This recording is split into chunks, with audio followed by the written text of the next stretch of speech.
If you want to upgrade your personal PayPal account to a business account, here's a quick step-by-step guide to help you make the switch in less than 2 minutes. Start by logging into your PayPal account from your browser.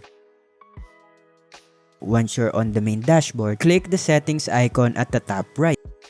In your account settings, look for the options that says upgrade to a business account. Click it to begin the setup process. Next, fill in your business name, type, and contact information. Choose the account type that best matches your activity, like individual, sole proprietor, or company. PayPal may ask you to verify your identity or business details. Just follow the on-screen steps, upload ID or business documents if required.